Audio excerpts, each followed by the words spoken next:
Bien, hemos estado estudiando el capítulo 2 de Efesios. Hoy día ya estamos a punto de terminar este capítulo. Y para ponernos en contexto, hemos estado hablando del problema que tenían nuestros hermanos en Éfeso, al sentirse un tanto menospreciados por los judíos, por los creyentes que eran judíos, de descendencia judía, quienes estaban orgullosos porque Dios había dado a los judíos todas las promesas del pacto. Después de todo, es verdad, la nación judía, como nación política, había sido privilegiada hasta el día de hoy porque Dios la había escogido como el pueblo a través del cual vendría el Mesías, vendría Cristo, el Hijo de Dios, para salvarnos. Y no solamente eso, sino que las promesas del pacto fueron contenidas en el pueblo judío. Cuando Cristo viene y cumple todas las profecías del Antiguo Testamento y se cumplen en él todas las figuras del Antiguo Testamento, entonces Cristo constituye ahora un solo pueblo, de los judíos y de los gentiles, no dos pueblos. Sin embargo, muchos de los creyentes, de los hermanos que eran judíos, menospreciaban a los hermanos que no lo eran. Muchos de ellos querían que se circuncidaran y que siguieran ciertas exigencias que tenían ellos como judíos. Entonces estos hermanos en Éfeso, que estaban siendo perseguidos por Roma, que habían perdido sus propiedades, que estaban desanimados, que estaban viviendo todos los días con presiones sociales, morales. Estos hermanos en la iglesia de Éfeso, que habían perdido también familia, mucha familia de ellos, hermanos, padres, esposos, esposas, los habían abandonado por causa de la fe en Cristo. Así que Pablo en estos versículos del capítulo 2 ha puesto el énfasis, sobre todo en el capítulo 2, ha puesto el énfasis en que aquellos que una vez fueron enemigos, es decir, los judíos y los gentiles, ahora han sido unidos en un solo hombre, en un solo cuerpo, que es la iglesia de Cristo.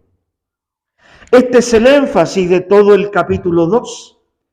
Él ha comenzado en el capítulo 2 hablando de que ellos estaban muertos. En el versículo 1 recuerdan cuando dice, y Él os dio vida a vosotros cuando estabais muertos. Pero Él ha dicho que Cristo los ha resucitado. Les ha dicho que ellos antes eran esclavos de la carne, pero que habían sido libertados de ese poder mediante la obra de Cristo. Les ha dicho que eran enemigos de Dios anteriormente, pero que Él los amó y los salvó. De tal manera que los versículos 17 hasta el 22, que ha de terminar predicando nuestro hermano Cristian el próximo domingo, nos van a explicar cómo es que ha sido posible que estos dos grupos que antes eran enemigos, ahora hayan sido unidos en un solo cuerpo. Les voy a pedir que siempre estén en Efesios capítulo 2 para que no se pierdan de este capítulo. Y la declaración del versículo 17, fíjense lo que dice Pablo. Acá tenemos un conflicto bastante grande que tenemos que resolver de alguna manera. Porque Pablo en el versículo 17 dice que Cristo vino y anunció paz a vosotros que estabais lejos y paz a los que estaban cerca. Los que estaban cerca son la nación judía. Los que estaban lejos son los gentiles. Y Pablo le está hablando específicamente a la iglesia de Éfeso. Y aquí tenemos un problema grande, porque dice que Cristo vino y anunció la paz a los hermanos de Éfeso. y dice que anunció la paz a los gentiles. Y cuando vemos el ministerio de Cristo en el Nuevo Testamento, ni Cristo anunció el Evangelio a los gentiles, ni Cristo fue nunca a Éfeso. Pero Pablo en el verso 17, tratando de descifrar el misterio de cómo estos dos pueblos fueron hechos uno solo, cómo antes, habiendo sido enemigos, ahora son familia, Pablo comienza diciendo que Cristo vino y anunció paz a vosotros. Le estaba hablando a la iglesia de Éfeso.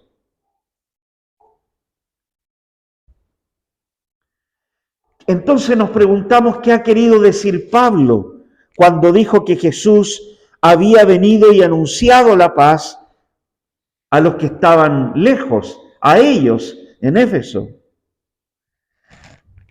Jesús nunca visitó Éfeso.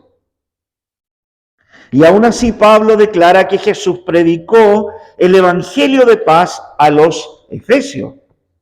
Ahora tenemos que aclarar que el apóstol Pablo no está hablando figurativamente, no está usando ninguna herramienta gramatical o poética, no está queriendo decir otra cosa, sino que Pablo está diciendo lo que está diciendo, porque Pablo tiene una comprensión profunda y bíblica de la conexión vital entre Jesús y su iglesia, la cual es su cuerpo. Pablo entiende esta conexión vital de Cristo con su iglesia. No busquen, yo les voy a leer para que no se pierdan del texto en Efesios. Anteriormente el apóstol Pablo en 1 de Corintios, capítulo 12, y de hecho si leen del 12, todo el capítulo habla de lo mismo. Pablo ha dicho lo siguiente, leo solo algunos textos. 1 de Corintios 12, 12, dice, porque así como el cuerpo es uno y tiene muchos miembros, pero todos los miembros del cuerpo, aunque son muchos, constituyen un solo cuerpo, así también es Cristo. Pues por un mismo espíritu todos fuimos bautizados en un solo cuerpo. Ya judíos, ya sean judíos, dice la Reina Valera, o sean griegos, ya sean esclavos o sean libres, y a todos se nos dio a beber del mismo espíritu. Ustedes están en el libro de Efesios. Si retroceden un capítulo, recuerdan cuando vimos el capítulo 1, Pablo ya nos ha dicho algo. En el versículo 22, el apóstol Pablo del capítulo 1 dijo que todo sometió bajo sus pies, bajo los pies de Cristo. Y el Padre a él lo dio por cabeza sobre todas las cosas a la iglesia, la cual es su cuerpo, la plenitud de aquel que todo lo llena en todo. Así que la iglesia del nuevo pacto, donde Cristo ha cumplido con todas las promesas, con todas las figuras del Antiguo Testamento, siendo Cristo mismo el sacrificio, el verdadero templo, el verdadero cordero que iba a venir, siendo Cristo Él el templo, entonces la iglesia del nuevo pacto tiene una mayor gloria que aún el mismo templo judío. Una mayor gloria que todos los privilegios que Dios le había dado a la nación judía como depositaria de las promesas del pacto, de la promesa que vendría un Salvador. La iglesia del nuevo pacto es mucho mayor que todos los privilegios de los judíos del Antiguo Testamento, porque la iglesia del nuevo pacto tiene la plenitud total de la gloria y la presencia de Dios a través de Cristo. Quisiera mencionar dos textos que respaldan lo que Pablo está diciendo. Uno está en el Antiguo Testamento, Isaías 49:6. En Isaías capítulo 49, versículo 6, es Dios Padre hablando con el Mesías, a quien llama su siervo. Cristo es llamado el siervo de Jehová en el Antiguo Testamento. Y específicamente en este capítulo 49, el Padre está hablando con su Hijo, con el siervo, con el Mesías. Y el Padre le dice así: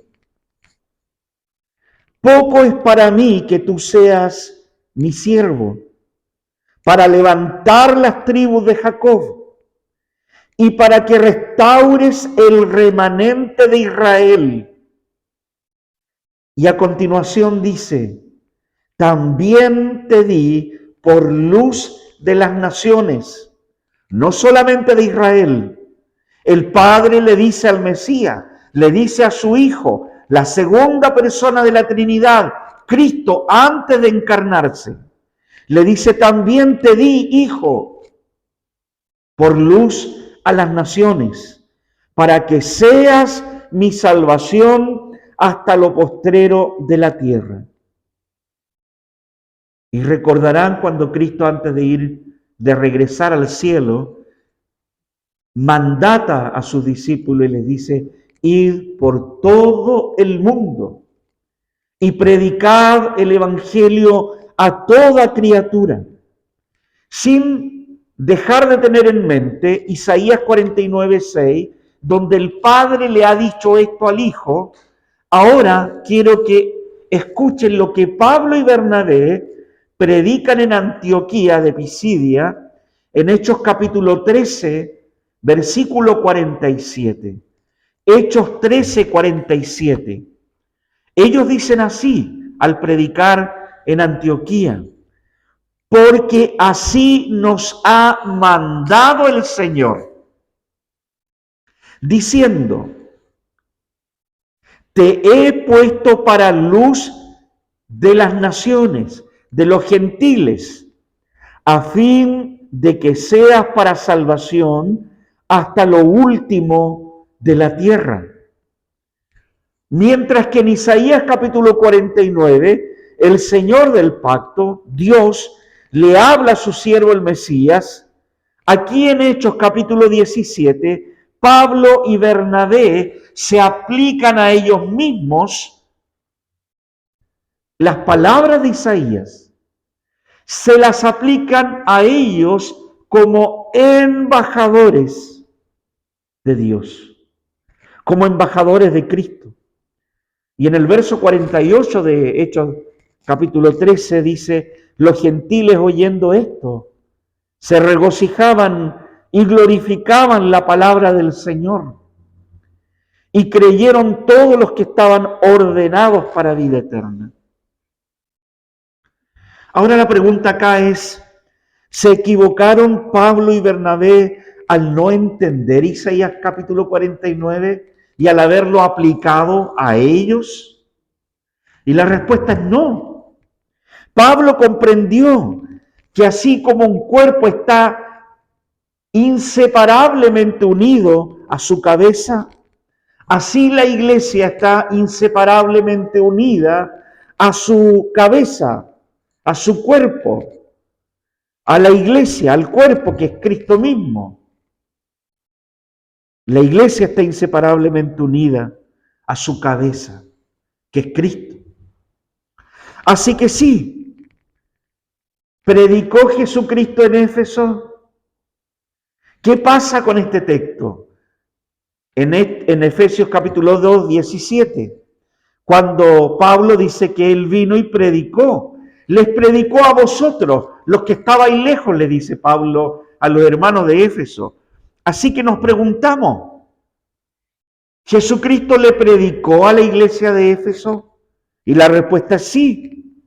Cristo predicó paz a los efesios gentiles a través del ministerio de su cuerpo, de su iglesia. En esta ocasión en especial, Cristo le predicó a Éfeso a través del ministerio del apóstol Pablo, que había estado unos años antes plantando esta congregación en la ciudad de Éfeso. Así que, hermanos, tenemos que decir esto. La cabeza de la iglesia, que es Cristo, habla a través del ministerio de sus embajadores. La palabra de Dios dice que tú y yo somos embajadores. Y nos tenemos que preguntar qué estamos hablando al mundo como embajadores. ¿Qué es lo que están viendo y escuchando de nuestras vidas? Nuestras esposas, nuestros esposos, nuestros vecinos, nuestros familiares, nuestros compañeros de universidad, nuestros compañeros de trabajo.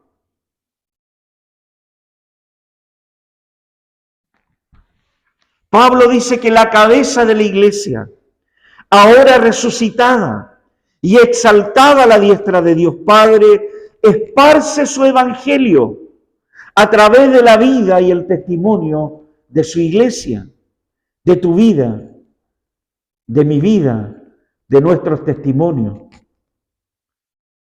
El apóstol Pablo en Romanos 10:14, recordarán ustedes cuando él dijo: ¿cómo pues invocarán a aquel en el cual no han creído? ¿Y cómo creerán en aquel de quien no han oído? ¿Y cómo oirán sin haber quien les predique? Y en 2 de Corintios capítulo 5, versículo 20, Pablo dirá: así que, hermanos, somos embajadores en nombre de Cristo, como si Dios rogase por medio de nosotros. Os rogamos en nombre de Cristo, reconciliaos con Dios. Hermanos míos, ¿qué estamos haciendo con nuestras vidas? ¿Creemos que Dios simplemente nos ha dejado en la tierra para vivir como lo estamos haciendo? ¿Solo para trabajar? ¿Solo para estudiar? ¿Solo para respirar? ¿Solo para ver cómo pasan los días? ¿Para que crezcan nuestros hijos? ¿Para que pase esto, lo otro? ¿Para alcanzar nuevas metas? ¿O que pasen los días hasta que Cristo venga? Todo lo que hacemos lo debemos hacer para la gloria de Dios. Todo lo que tú y yo estamos haciendo en esta tierra hasta que Cristo venga, lo estamos haciendo como embajadores de Cristo, para bien o para mal.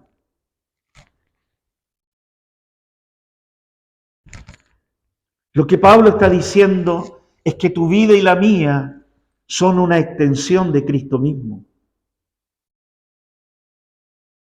¿Te parece aburrida la vida? ¿Cansadora? ¿O sin sentido? Porque si la vida nos parece eso, tenemos entonces un serio problema.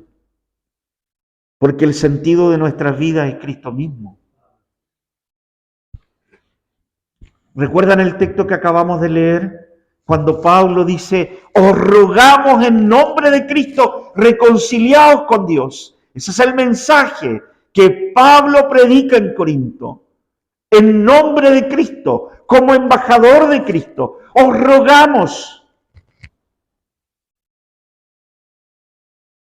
Hermanos, ¿sabes? La iglesia de Cristo ha dejado de rogar. Hemos dejado de rogar en el mundo. La iglesia está dormida. Los embajadores que somos nosotros no tenemos tiempo de predicar, no tenemos tiempo de vivir a Cristo. Estamos ocupados en nuestros quehaceres. No tenemos tiempo para Dios, pero tenemos tiempo para todo lo demás.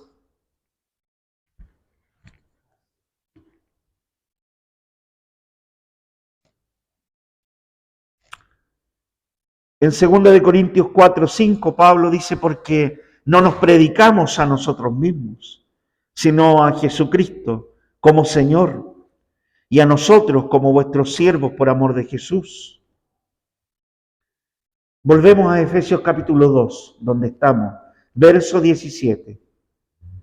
El verso 17 nos ha dicho que Cristo vino y anunció las buenas nuevas de paz a vosotros que estabais lejos y a los que estaban cerca. Ahora entendemos que Cristo sí estuvo en Éfeso, predicó en Éfeso a través de su extensión, que es la iglesia misma, porque Pablo, este es el mensaje que le está dando a los hermanos de Éfeso, de que ahora de dos pueblos Dios ha hecho uno solo y que este pueblo está unido a Cristo. La pregunta entonces, si es que Cristo predicó el evangelio a Éfeso, es ¿qué les predicó? Y el verso 17 dice que Jesús predicó las buenas nuevas de paz. Jesús predicó acerca de la paz como elemento central del evangelio. Y ya hemos hablado domingos atrás de que la paz de la cual habla la Biblia no es la paz que nosotros comprendemos o de la cual tanto anhelamos tener. La paz de la cual habla el Evangelio no es la ausencia de conflicto o la ausencia de intranquilidad o la angustia que sentimos. No es eso. La paz de la que nos habla la Biblia es la paz donde está presente la justicia de Dios. De tal manera que la ausencia de paz es la ausencia de justicia. Lo que la Biblia dice es que el ser humano no puede tener paz mientras esté en una condición de injusticia moral delante de Dios, de injusticia espiritual. Por eso es que el apóstol Pablo dice en Romanos capítulo 5, versículo 1, justificados pues por la fe, tenemos paz para con Dios. No hay paz sin justicia. No hay justicia sin derramamiento de sangre. Así que el núcleo fundamental del Evangelio es Cristo mismo, porque Él vertió su sangre en la cruz del Calvario, sin la cual no había remisión de pecados, sin la cual no podría haber justicia. Tendríamos que haber seguido siendo culpables delante de Dios. Pero en Cristo hemos sido revestidos de justicia. Cristo nos ha vestido con su ropa de justicia. De tal manera que ahora ya no somos, otra vez la palabra, enemigos de Dios.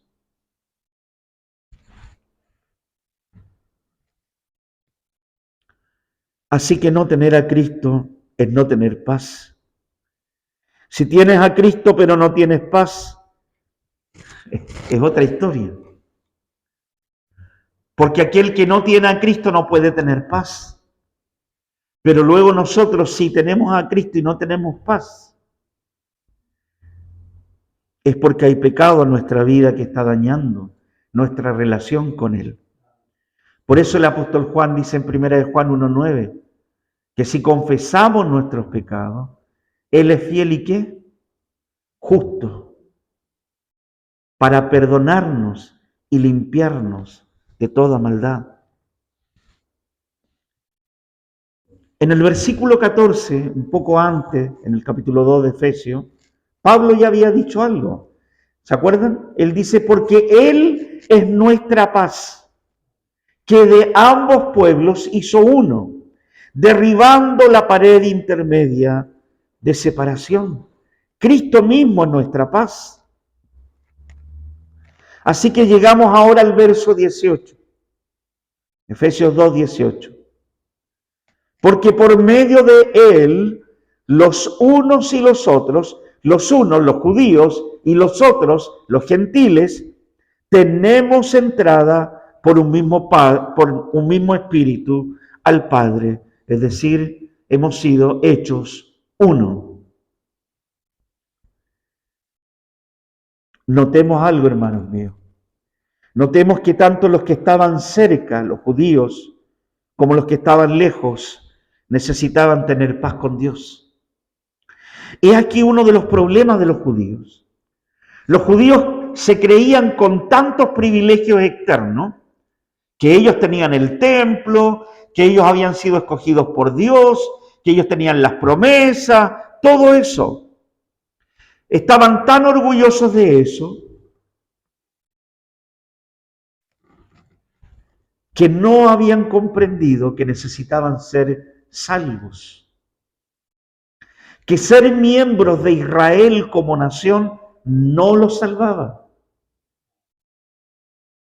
Aunque aplicaran la señal de la circuncisión, del pacto de gracia sobre sus hijos cuando nacían, eso transformaba a sus hijos en miembros de la comunidad del pacto, pero nunca los salvó, no los salvaba.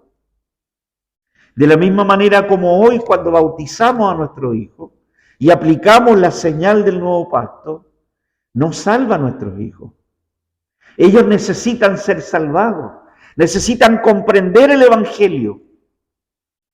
Los hace miembros de esta comunidad visible, que es la iglesia visible, acá en Chillán. Pero ser miembros de la iglesia visible no garantiza nuestra salvación. Y este es el problema de los judíos. Y este problema es el que tenían cuando Cristo vino.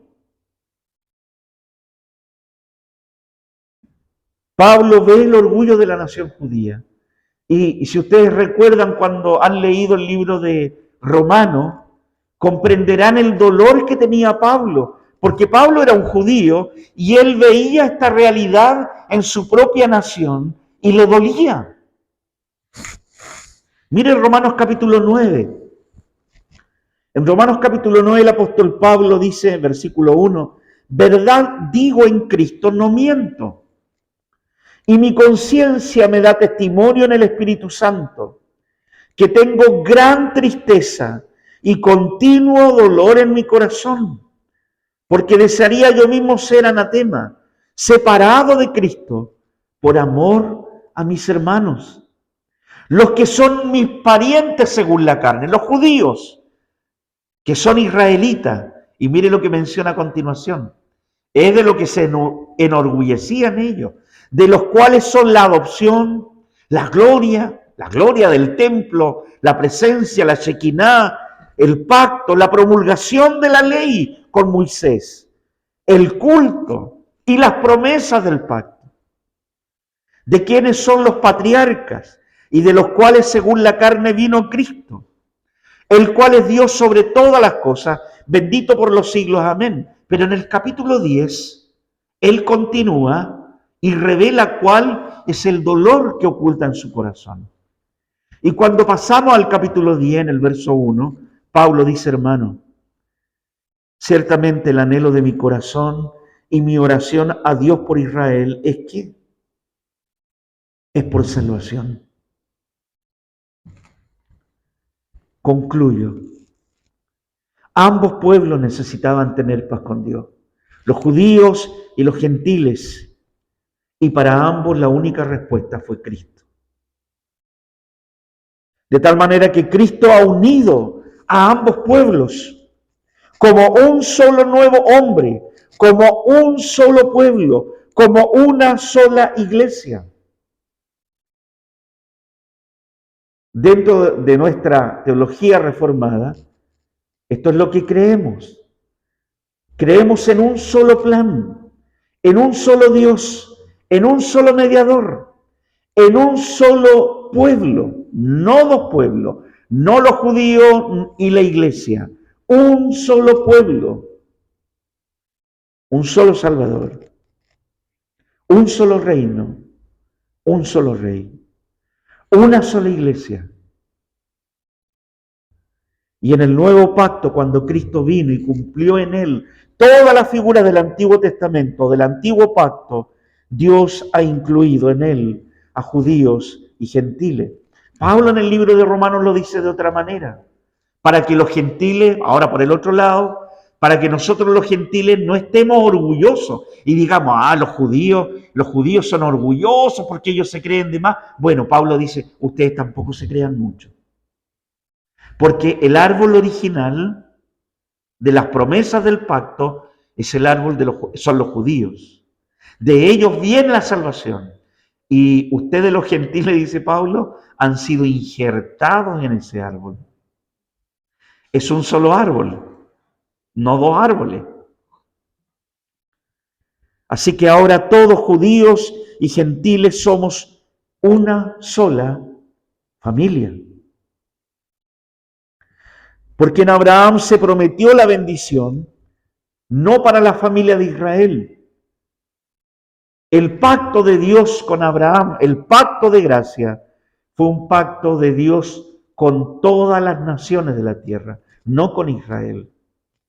Génesis 12:3 dice, bendeciré a los que te bendijeren y a los que te maldijeren maldeciré, y serán benditas en ti todas las familias de la tierra.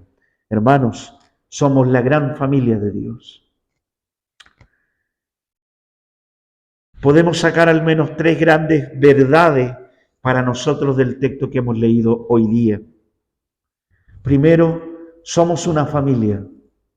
Es lo que Pablo le está diciendo a la iglesia de Éfeso. Somos una familia de todas las naciones, de todos los tiempos, de todas las razas, de todos los colores. Somos, hermanos, somos una familia. Y escuche bien lo que quisiera decirle acá con esto. Usted dirá, esto lo entendemos, pastor, sí, entendemos que somos una sola familia en Cristo, somos una iglesia, eso lo entendemos. Claro, pero de este gran principio se derivan grandes verdades, como por ejemplo, el hecho de que no somos creyentes particulares, individuales, viviendo vidas particulares. Somos miembros de un solo cuerpo, que es la iglesia. Entonces no podemos decir, pastor, es mi vida. Señor, es mi vida. Tampoco podemos pensar en que como estamos viviendo está bien y que nadie nos puede decir nada porque total es nuestra vida. Porque, hermanos, no es así. Porque tu vida, mi hermano, es mi vida. Porque tu vida es nuestra vida. Todo lo que hacemos, sea bueno o malo, nos afectará a todos. Porque hemos sido unidos a Cristo en un solo cuerpo. Así que la gran pregunta sería esta. ¿Estamos viviendo como familia? ¿Entendemos las consecuencias de que somos una familia? De que no se trata que tú estando lejos en algún lugar, tú puedes pecar como se te dé la gana, porque tú piensas luego, total me va a afectar a mí.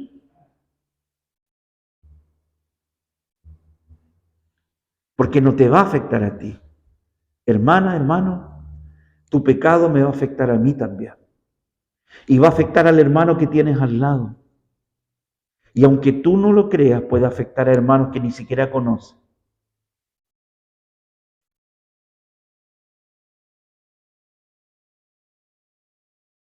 Y esto es porque tenemos una nueva identidad en Cristo. Los que vivían solo su vida, ahora han sido tomados por el Espíritu de Dios y han sido sumergidos. El Espíritu de Dios nos ha sumergido en Cristo. Nos ha unido a Él. Y ha unido a millones de creyentes de todos los tiempos, de todas las edades, grandes y pequeños, en un solo cuerpo que es la iglesia. En segundo lugar, somos embajadores de Cristo. No somos solo una familia viviendo en espera de que Cristo venga. Somos una familia embajadora que representa a Cristo. Somos millones de miembros de todos los tiempos, naciones, edades, que han sido salvados para ser luz en el mundo. No hemos sido dejados para dejarnos arrastrar por el avance de la vida, hermano. No es que cada día que despertamos la vida nos tiene que arrastrar para volver a vivir. Porque si vivimos así, la vida se va a tornar muy triste. Vas a perder el sabor de ser cristiano. Dios nos ha llamado para ser miembros activos, testigos, proclamadores de la gracia de Dios. Y en tercer y último lugar, la tercera verdad que podemos almacenar para nosotros de este texto de Efesios es que estamos unidos a Cristo. En Él lo tenemos todo. En Cristo estamos completos. Todas las riquezas de Cristo son las riquezas de su iglesia. Poco antes de venirme para acá, se me ocurrió buscar, a última hora ya, la definición que daba Wikipedia de una familia. Yo le puse, ¿qué es una familia? Y entre las definiciones que me encontré dice, un grupo de personas normalmente unidas por lazos legales que conviven y tienen un proyecto de vida en común. ¿Verdad? Podríamos decir que nosotros, la familia de Dios, tenemos un proyecto de vida en común. Vivir para la gloria de Dios. Ser más como Cristo. Anunciando su evangelio y siendo luz a las naciones. Hermano, el problema de estos hermanos, de estos creyentes en Éfeso, era de que ellos se sentían tristes, se sentían menospreciados, porque los judíos no solamente los miraban en menos, sino que por dentro ellos se sentían afligidos, porque se sentían que ellos no eran tanto como los judíos. Y Pablo les dice, no hay judío, ni griego, ni libre, ni escita, porque ahora en Cristo todos somos uno solo. Los que eran antes enemigos, ahora han sido unidos en un solo cuerpo, al que Pablo y la palabra de Dios llama la familia de Dios, conciudadanos. Oremos al Señor.